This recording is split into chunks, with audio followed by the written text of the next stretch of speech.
Have you ever felt lost, unfulfilled, stuck, and stagnant?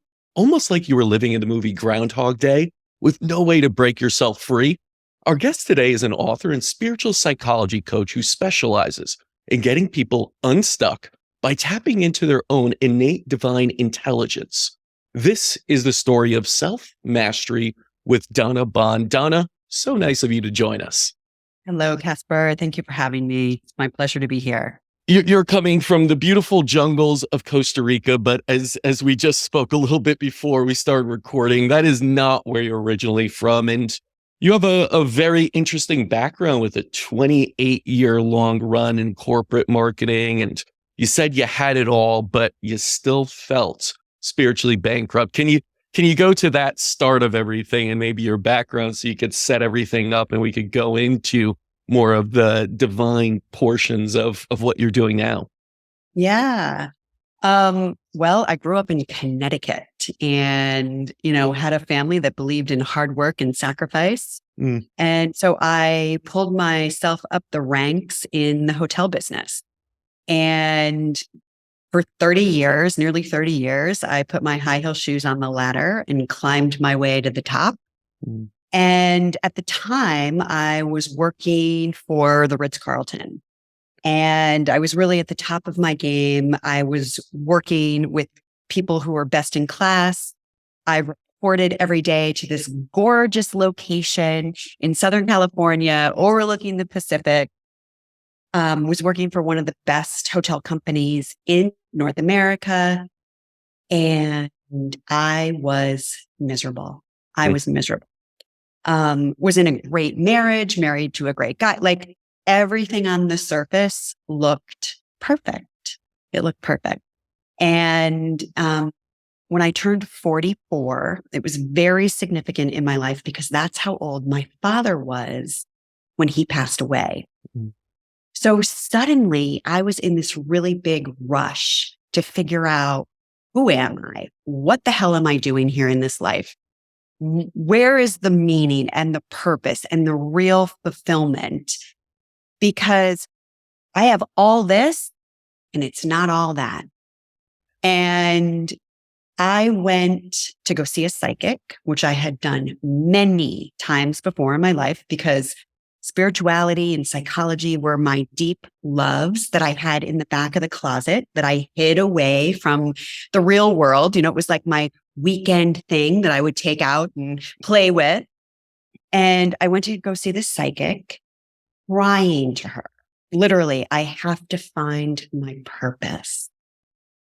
And she said, Donna, they're spelling it out for me. Spiritual psychology. I said, what in the hell is spiritual psychology? And she gave me the name of 2 universities that facilitate a program in spiritual psychology.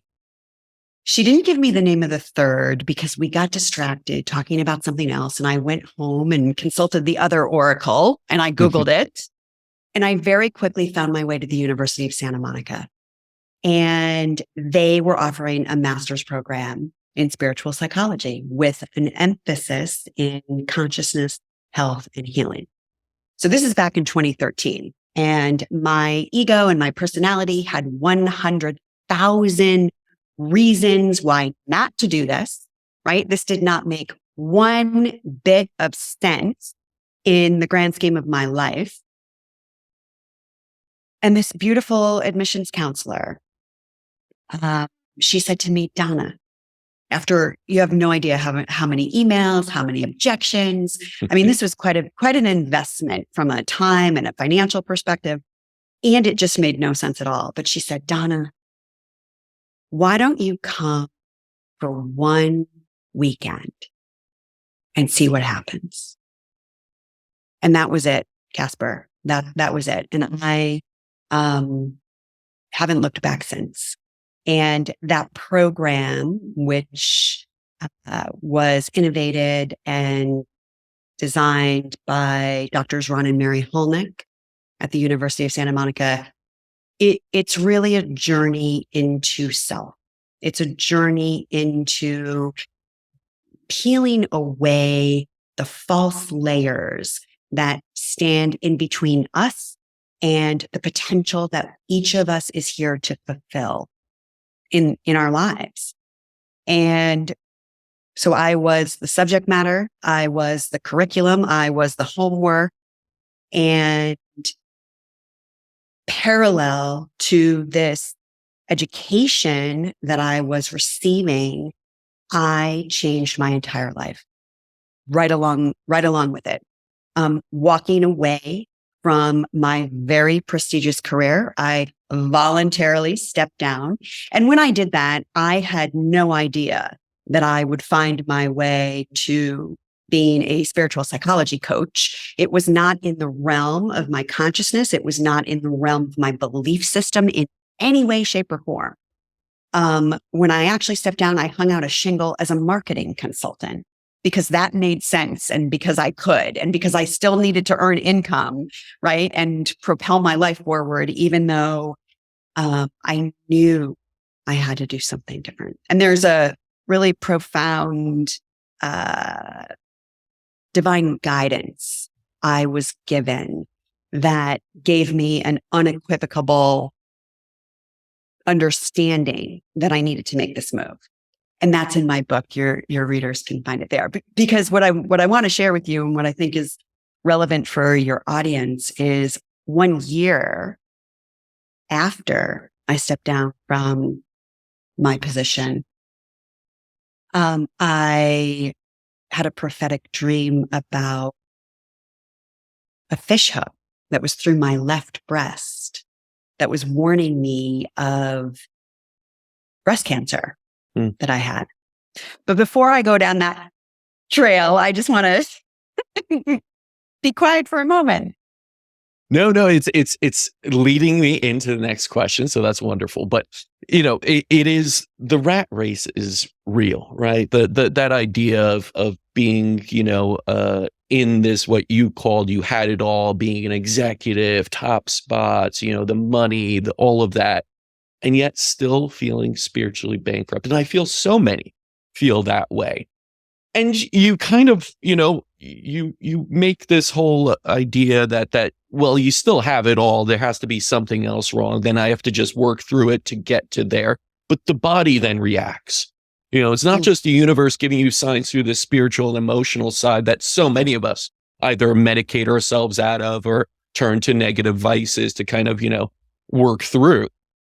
It's that the body starts to actually break down as well. And it wasn't just symptoms with you, it was cancer. So Please do share that story of, where was that along this? Was it spiritually bankrupt followed by cancer? Was it same time? How did you work through that? And, was that in line with where you felt disconnected spiritually, that this cancer was also a manifestation of that? Yeah. What I understand now that I had no idea about then was, for real healing to take place, there needs to be a change in all 4 levels of our consciousness: mentally, emotionally, physically, and spiritually. And what I also am aware of now is that all of those bodies need to be in alignment, right? They all need to be in harmony with each other. So what was happening when I was marching off to the Ritz-Carlton every day was, I knew deep down that I didn't want to be doing that. I had known for quite a while that my time in the hotel industry was complete. I don't know that I admitted that to myself consciously at the time, but it was definitely something that was going on deep within me that I was afraid to look at, because of course, if I look at that, I'm going to tip over the apple cart, and a lot of things in my life are going to come piling down. So what happens is, we have these little awarenesses and we ignore them, and our actions, our behavior then becomes out of alignment with our truth, right? And this truth was really coming through me from what I would say the spiritual place inside of me. This was a knowingness from my soul, right? This was my soul's destiny to break out of that and to take myself on this journey of deeper levels of self-awareness. But the only way that that was going to happen was for me to remove myself from that environment and take the journey, make the walk that I made. Our spiritual intelligence really is this dynamic code that is held by the soul that's working through our spiritual curriculum, if you will, that's guiding us towards the lesson plan that's going to check the boxes, essentially, right? Like if I've come here to learn about compassion or understanding or acceptance or self-love, which is what my cancer journey did end up being about, the soul is calling us to that, right? But we've got to get our thinking, our feeling, and our behavior all in accordance with that, or otherwise we create an imbalance, right? So I had all of these imbalances. Now, when my journey began, I had a frozen shoulder, which was such a gorgeous metaphor about what was happening in my life, because I knew deep down that I was unhappy, but I wasn't doing anything about it. And even the master's program at the time, CASPAR, I had yet to make any connections that was somehow taking action around what I needed to do or where I needed to change, right? Well, so when I had this frozen shoulder, I was pissed. Like, I don't have time for this, right? I'm working a 60-hour-a-week, big fat career, and I'm trying to pursue a master's degree. Like, I don't have time for this. And that was how I related to this physical imbalance, with disdain, with irritation, aggravation, frustration. It took me more than a year to rehabilitate my shoulder. And as a matter of fact, one of my brilliant coaches had said to me at the time, well, when are you going to take responsibility for your health? And I was like, what do you mean? I was so triggered. I was like, I'm seeing this doctor and that doctor, and I'm doing this therapy and that therapy, and I'm taking this action and that action. And she was like, but when are you going to own radiant health mentally, emotionally, which is going to then translate into the physical, right? Whew. That was a big moment for me. That was a big moment for me. And as I began to own radiant health from the inside, then it began moving through all the levels of my consciousness, taking me into real radiant health. I'm probably digressing from your question. No, this is really good, because it does bring up for me this idea of healing is very synonymous and follows us in life, because many of the things you just brought up, this idea of responsibility, and then this kind of, first off, I think it was a little bit like, what do you mean? This isn't, my responsibility. I'm sick here. I'm a victim in a sense, you could say. Yeah. And then it goes into almost an ego, whether that's anger or something like that. My ego protects me. This is not my fault, right? And the other side of that is fear. Because if you say it is then I have to be responsible. I have to take certain actions that may be difficult. That's scary. I have to go outside of my comfort zone now to heal. And that's exactly what I hear when people are stuck in life. They're stuck in a job that they're not fulfilled in.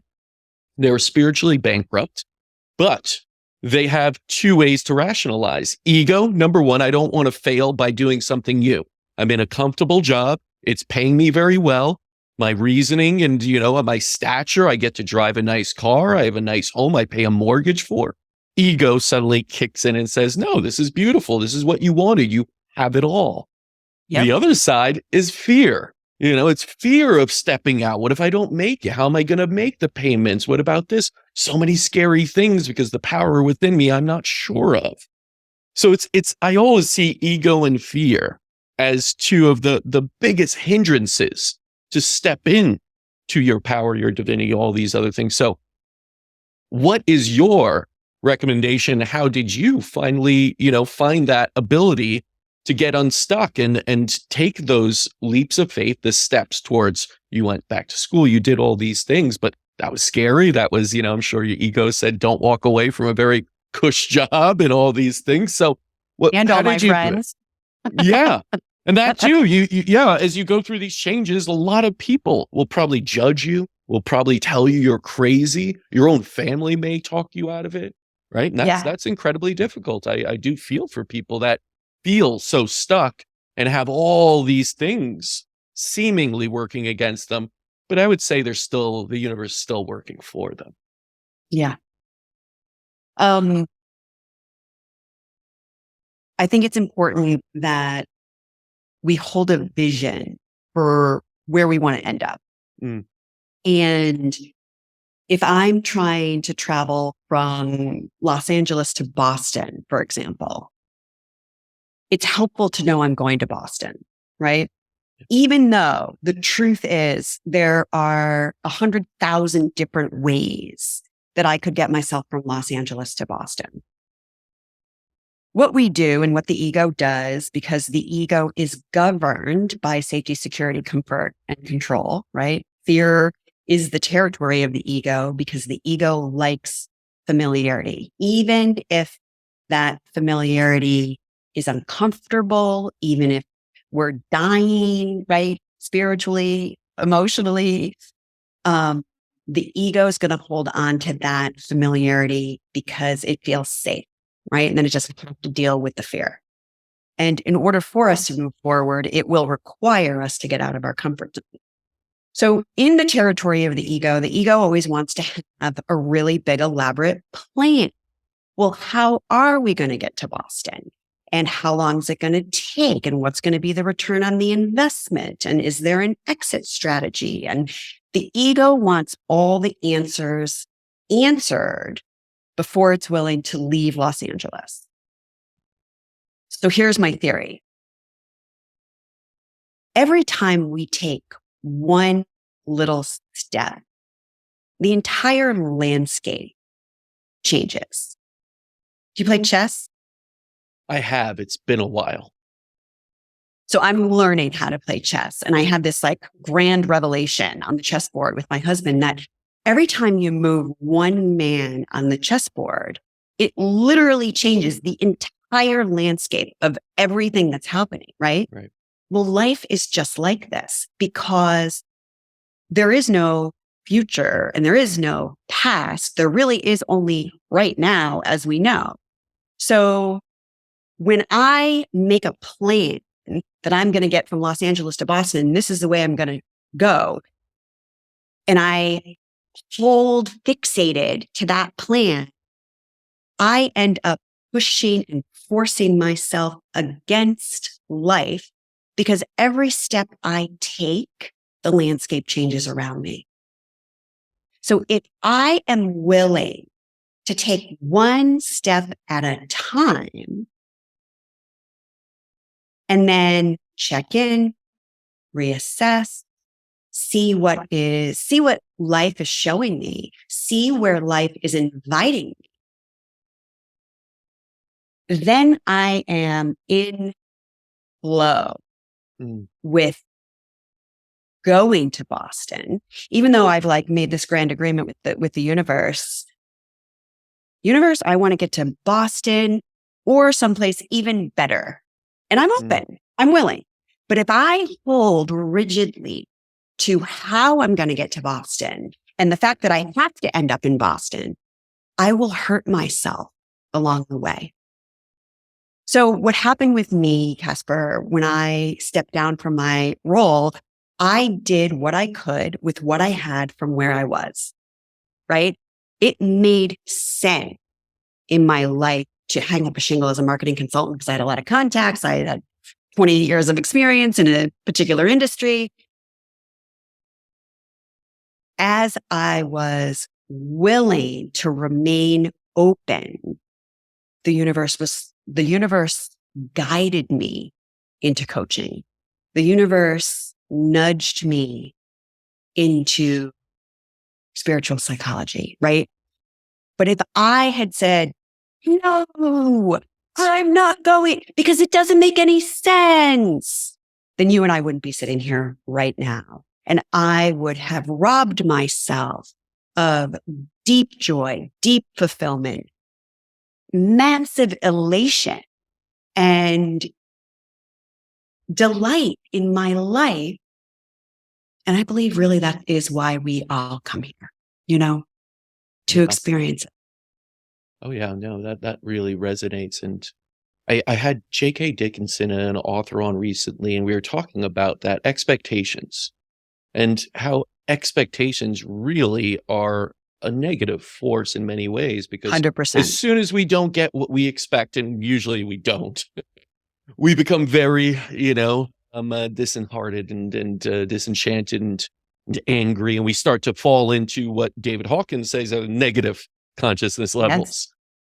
And the truth is, and it was an interesting conversation, because it was like, well, don't you need goals and don't you need vision? And they're not the same thing as expectations. And you said that so beautifully. You can still end up in Boston and not have to take that plane that you said has to get you there on time, right? And then you miss that plane, and suddenly your expectation, oh my goodness, this isn't for me. And you stop maybe, and then you don't go, or you stop trying altogether and become miserable that you missed the one plane to get there, when it wasn't the plane for you. You were meant to drive a little bit, see beautiful things on the way, meet beautiful people on your way. And so that's why I think another principle, and we brought this up very quickly, and I'll point to the book back there, but letting go, this idea, David Hawkins' book, Letting Go, is really, really important. But it's really difficult to let go. It's really difficult to your belief systems, expectations are grounded in so much of what we think about throughout the day. We expect things to go a certain way, and we really attach ourselves to that. And I know you talk about 4 steps of transformation when you deal with clients. Can you go into that a little bit? Because it does make sense that you have to take small steps to get there, and to let go is not just as easy as, hey, let go, and you do it. No, there are transitions to this. So tell us about those 4 steps of transformation. Yeah, well, 4 steps are the comfort zone and leaving the comfort zone, moving yourself into the fear zone, because once you get out of the comfort zone, you have to face your fear. And this is actually what my next book is going to be about, is what happens to us when we are willing to face our fear. Because I believe that there is a magic elixir of incredible qualities that get born inside of us when we make that leap. And we can plan the leap, and we can strategize for the leap, and we can have safety nets for the leap, but nothing's going to happen until we make the leap. And I've made a lot of really big and crazy leaps, not the least of which was relocating my whole life to the middle of the jungle in the South Pacific. So I know a little bit about this, but so then you have the fear zone, then you have the growth zone, and then you have the success zone. And we have to move ourselves into the fear zone, because that is what gets us out of the comfort zone. The growth period, I think, is the period that people don't like the most, to be honest, because the growth zone is where we have to be willing to fall down and scrape our knee. We have to be willing to get it wrong. We have to be willing to make some mistakes. We have to be willing to maybe lose some money, to sacrifice some time, because it's in the growth zone where the learning and the evolution really happens. Now, we can't get to the growth zone without facing our fear. And our gifts are born as we face our fear, which really equip us to be in the growth zone. Because in the growth zone, we need some other resources. We need some tools and some gifts and some inner qualities that are going to carry us through the growth zone. And that's really where we build a stamina in a way, where we build resilience, where we build some new muscles for life. And then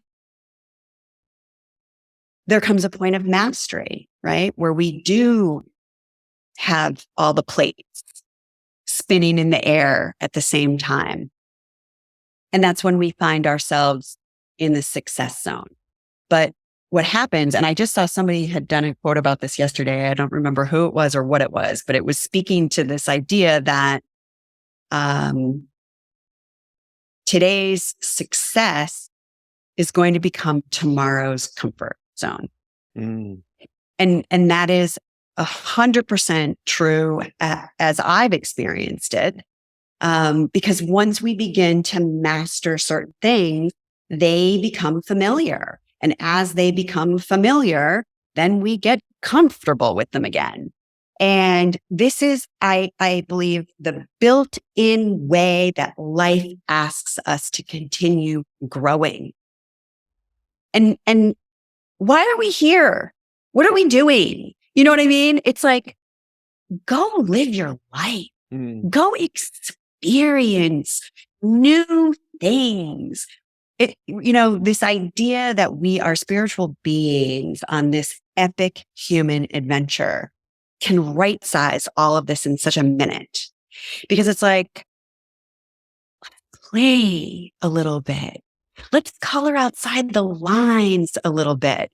Like, let's live. I don't know if I'm making sense. Oh, totally. No, I think this is a huge, huge issue right now. This idea of living, of going outside a comfort zone, but also understanding that is going to be uncomfortable. Number one, it's going to be difficult at times. It's going to be challenging, but it's worth it. Like this idea that we need to make, safe spaces for everyone and never be offended or never have any challenges in life and, have things just handed to us left and right. I think that's really unhealthy. Not even from the physical side of where we see disease coming to us because we want everything so easy and we're kind of doing it at the expense of our health, but also looking at emotional and spiritual, which is part of health, but we like to separate it in modern conventional medicine. And, this idea of realizing our fullest potential is one that scares so many people, but it's one that you talk about. And it's the idea behind entelechy, right? And this notion that we must realize our fullest expression of who we truly are. Can you talk a little bit about that? Because you actually guide individuals and groups to live into their entelechy, and that's a sort of new word for me. I actually had to look it up before we got on this. I was like, all right, what is that? So maybe talk about what is that idea, the word itself, and how you help people guide into their entelechy. Yeah. Well, our entelechy is the fullest realized expression of who we came here to be in this life. And I'll use a simple analogy. Some of us came here to be an apple and some of us came here to be an orange. And I can want to be an orange and I can try to be an orange and I can pretend to be an orange. But the truth is that I came here to be an apple. And when I learn to embrace my appleness and love being an apple and hold reverence for all things around what it means to be an apple, then I am aligning myself with the fullest expression of who I came here to be. And I also want to say, CASPAR, that this is a lifetime of work for every single one of us. This is our life's work. And this is actually what my next book is about, is this journey of entelechy. We have a dynamic code within us, which is held by the intelligence of our soul. And it's guiding us towards this full expression. And I'm going to take us back and sort of come full circle on my story about the cancer. Mm-hmm. When I received my breast cancer diagnosis, I began to relate to myself and that illness in a very, very different way than the way I was relating to myself when I had that frozen shoulder. This was now suddenly something that was very important, but it was not something that I was flying a victim flag around. This was something that I was very curious about. How had I gotten myself into such an imbalance in my life that it was expressing as cancer? Now, it's very important to say we can never know the soul's journey. We can never know. Our ego mind wants to understand and will seek to understand for our whole life. And the soul has its own intelligence, and our ego is kind of along for the ride, right? And that's why we have to let go and surrender to the places that we're being taken. Through my cancer journey, I began to see myself from a higher place. I began to witness my own ego dynamics, my own conditioning, my own limiting patterning that I was confining my life with. And I had deep compassion for that, right? Because everybody's doing the best they can. Really, at the end of the day, everyone is doing the best that they can. And I was doing the best that I could. And I was a result of the choices that I had made in my life. And I was a result of the upbringing that I had, been a part of. And my parents were doing the best that they could, and their parents were doing the best that they could. So I began unraveling all of these misunderstandings and these misidentifications and these things that just weren't really true. The limiting bounds that I kept myself confined in. And it was my cancer journey that invited me to witness my humanness with such respect and reverence and honor for the journey that we make in this life. So yeah. Well, I was going to say your journey was a difficult one, though. It's cancer, it's all this, it's years and years. I think that, everyone's journey is going to be incredibly unique, but hopefully we do not all need to go through disease and suffering to get there. Yes. And I think that right now, there's a lot of confusion out there.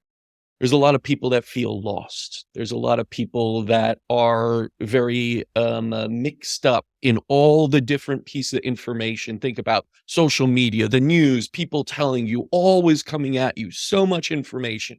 And then you sit there and you feel very confused about what to do. And again, I don't want people to sit in their confusion and suffering till they reach a point of cancer, severe disease, mental illness, and everything. How do we then make sense of it without having to go through such a radical journey as yours, which still showed you the way, but we don't want that for everyone. How do we work through the confusion and so much information being leveled at us and then thrown at us that we can find our authentic self? Is because you can make the case, well, yeah, go out into nature, really cut yourself off from all this and just sit there and meditate like a Buddhist monk until you come to some sort of realization and find that true heartfelt spiritual connection. But we know that that's probably not too realistic for the majority of people. So what are the tools and things that you can apply to cut through the confusion and the mass information we are receiving and tap into our divinity and that higher intelligence, not what people are trying to manipulate you with? Love that. Well, I think the first and the foremost, and what feels really obvious, but we never do, is to slow the F down. Yeah. Slow down and step away from the news, the media, the social, the incoming, right? It's like this constant barrage, and anybody can do that. I work with a lot of really incredible women leaders who are overseeing huge corporations. Close your door for 5 minutes and close your eyes for 3, right?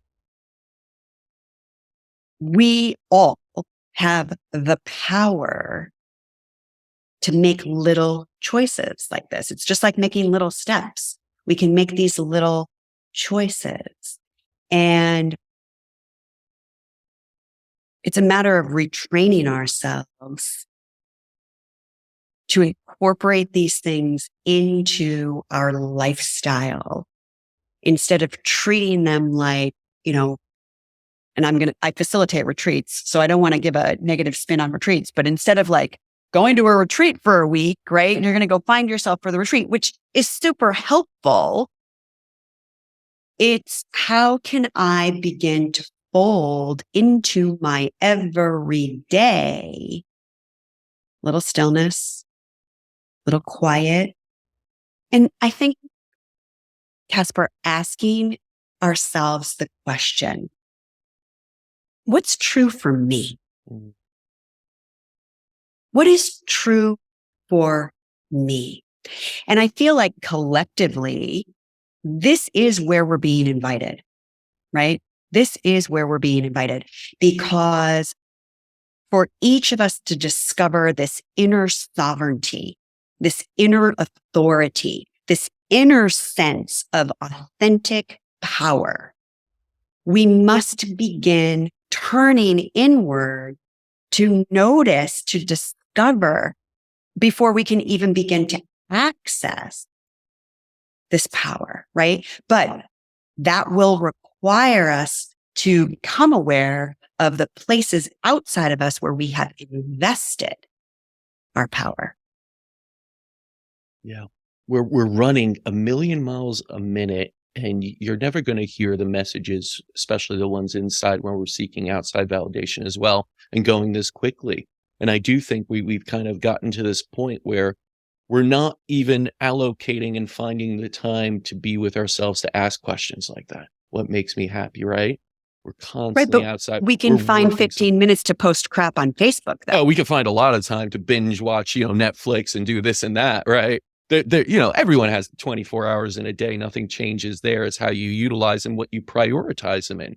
So when I hear someone that's, lost, confused, and, going towards a sick life and saying they don't have time to change that, to turn it around, that's a person I see that's probably going to become a patient of ours very soon, because they will be very sick and be forced to slow it down because their body won't be able to, right? And in some ways, that's a good thing. The body is saying, we're forcing you. This is why we get sick with an acute cold or something like that, the flu. We're bedridden. And many a times it's because we're living too fast, too stressful, too everything. Our immune system dropped. We got sick. And this is our body's way of saying, you're going to be in bed because I'm not going to even allow you to get out of it. We won't have the strength to do that. This is what we need collectively. Your body, spirit, everything needs a reset, needs a break. And so many times I tell people, the count the disease, the illness, whatever it is, as a blessing and an opportunity to slow down. It's forcing you to. And then make the most of it. See how you could change and be so introspective. But we're scared to be introspective. We're scared to ask those questions. Yeah. You think it's because of what we will actually find within ourselves, that when we realize the power within us, that's almost a scary revelation? Yeah, it is a scary revelation. But I think before we even get to that, we have to muddle our way through all of the emotional debris that's in between our consciousness and, our true self. And that also can be very uncomfortable. And, I know a lot of the time for myself, my emotional debris will surface when I get quiet, when I slow down, when I go into that place of stillness. And most people are afraid of that because they don't know what to do with it or how to deal with it. And they are under the false perception that they're going to get sucked into the oblivion and never come back.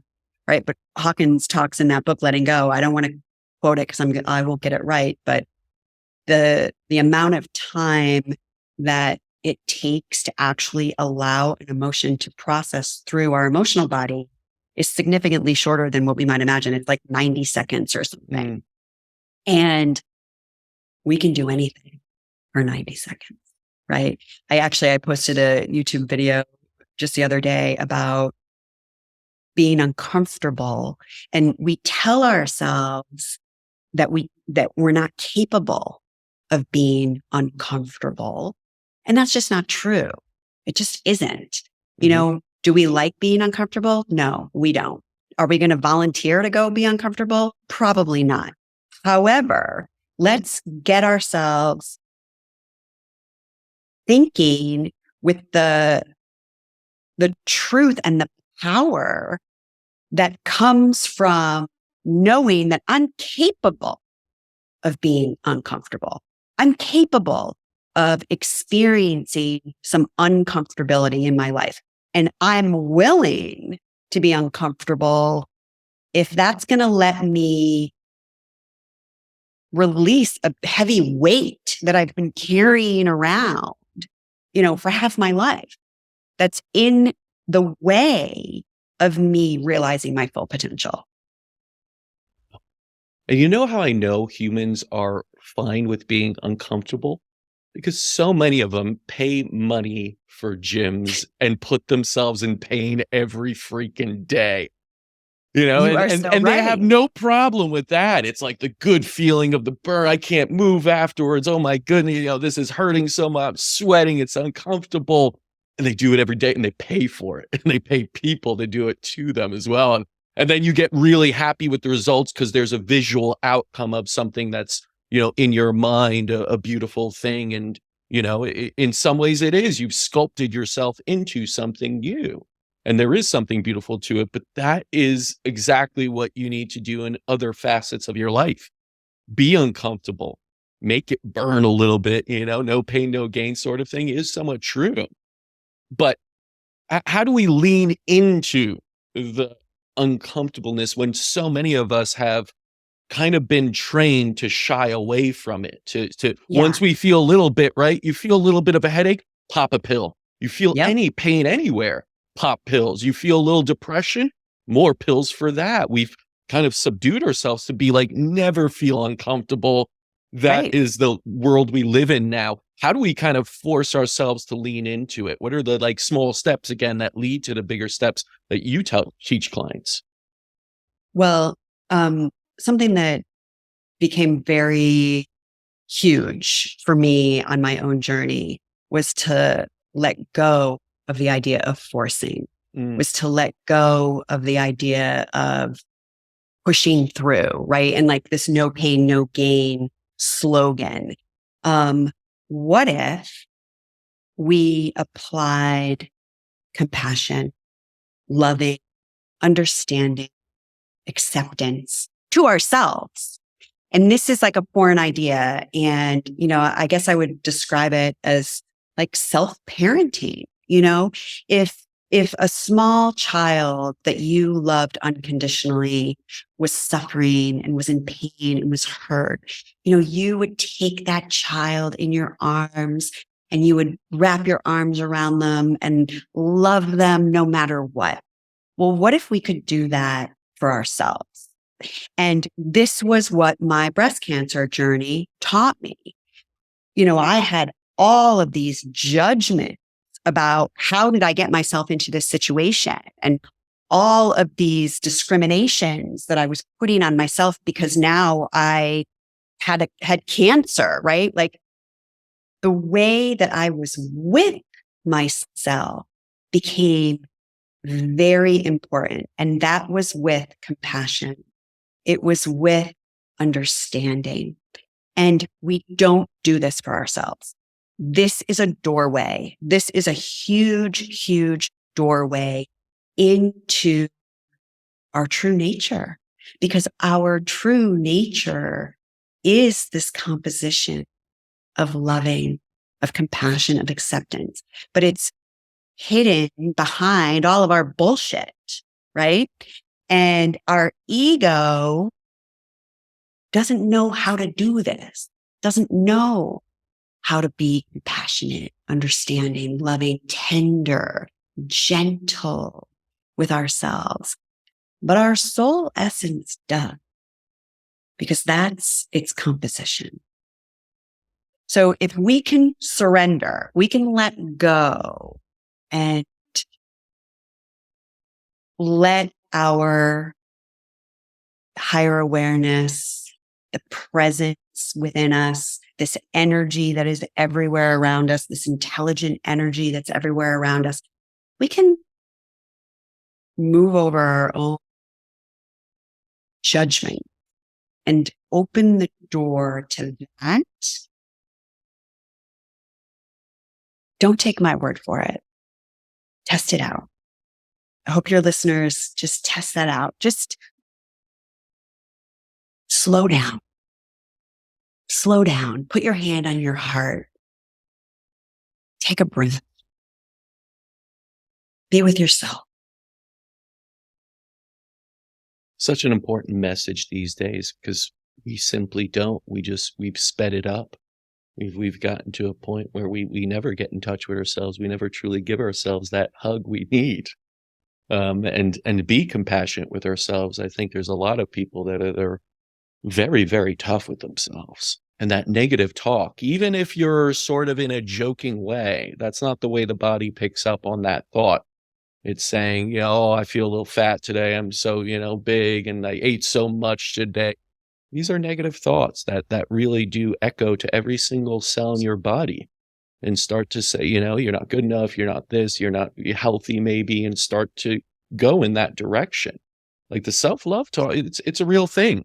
Look yourself in the mirror in the morning and say, I love you, right? I don't think people say that enough to themselves. I don't think they say enough to others also, but especially to themselves. I know some people are very good with saying, I love you to everyone but themselves. Yeah. And it's a problem. I think it's a problem with a lot of the younger generation too, that, puts themselves against the Photoshop Instagram world and say, I'm not good enough. Yeah.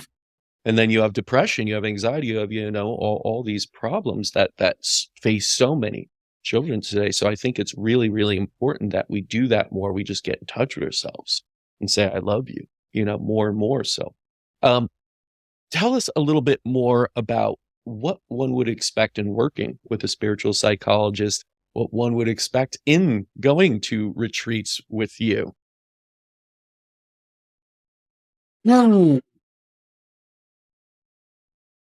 We unravel the false beliefs that are keeping you stuck, that prevent you from finding the inner strength, the inner power, the inner courage to follow your heart's longing, or step out of your world of familiarity. And we do that by removing the blocks that are in between our awareness and our true self. And as we remove those blocks, we essentially expose more of our true self. And the more of our true self that is present here and now in this moment, the more access we have to that higher awareness, because our true self is that higher awareness.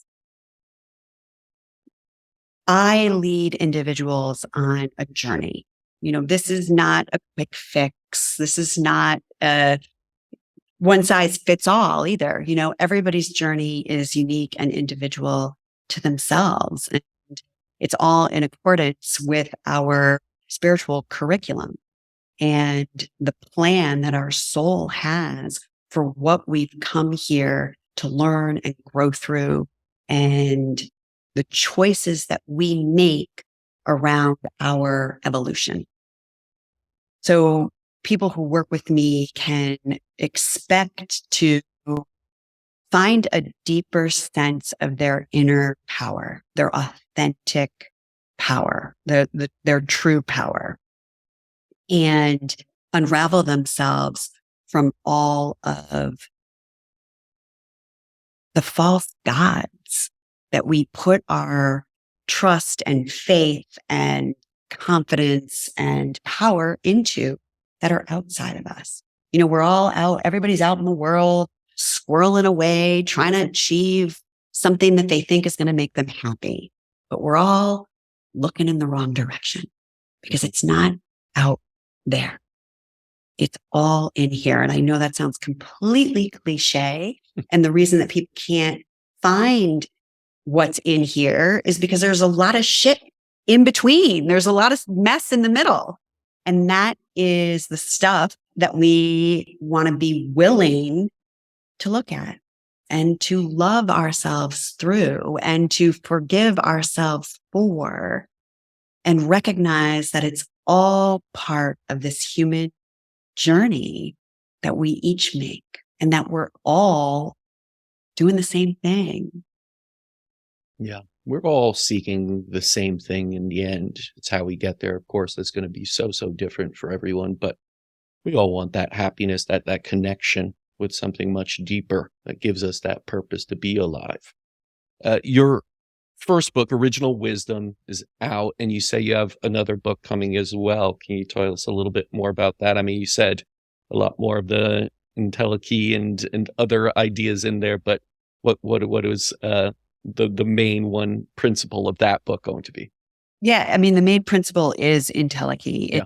It's recognizing the gateways that we are being invited into that open us to the next pathway that's taking us towards our fullest potential. Mm. And it's sort of this spiritual ambition that people have for this greater understanding of themselves. And I think we're at a time in history where more and more people are looking for alternatives, right? Because the old ways that the world used to work are not working any longer. And so we're being propelled from something that comes from inside of us. And so this is what I'm going to look at and what I'm going to explore. And it's fascinating to witness not only my own journey, but the journey of my clients and how they are coming upon these intersections in their life.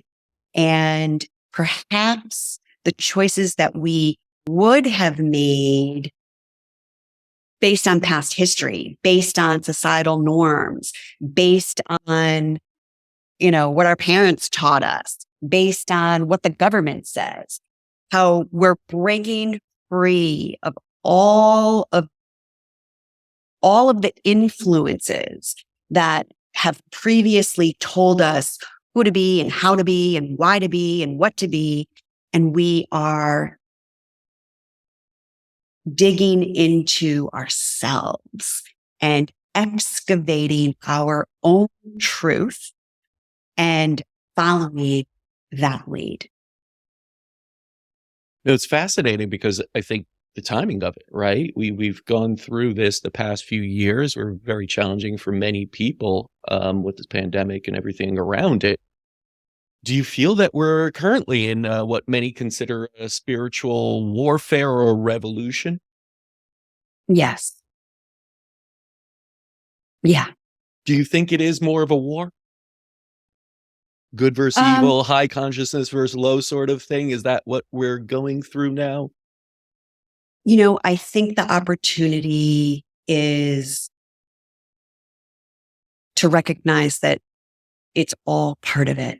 Mm. And as individuals, we have a choice of where we're going to align ourselves. We make the choice of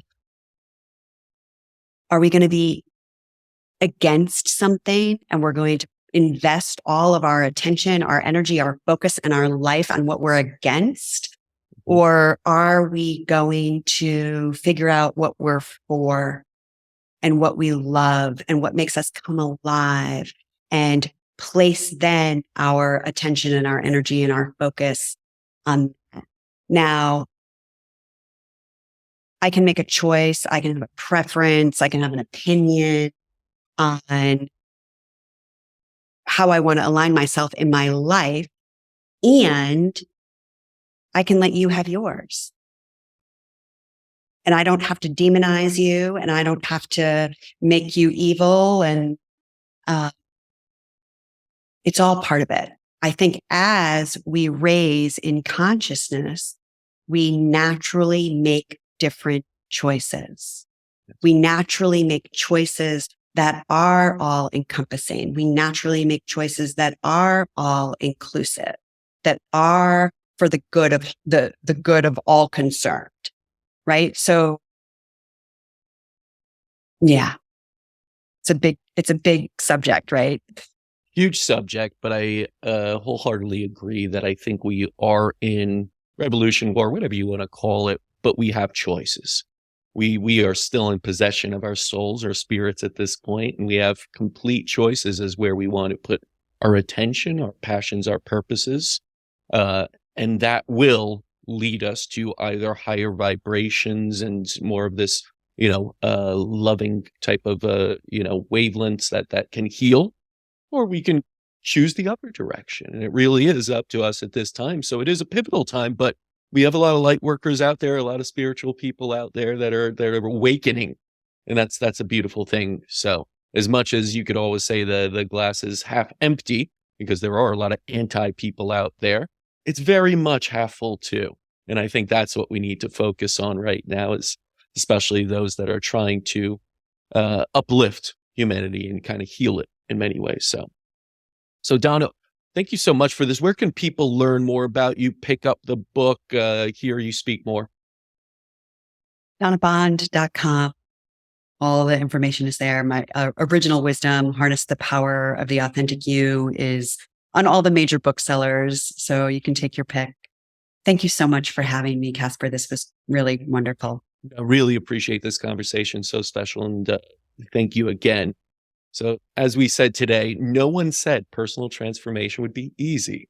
That's why it's crucial to have a guide like Donna to help us confront the uncomfortable parts of ourselves during self-reflection.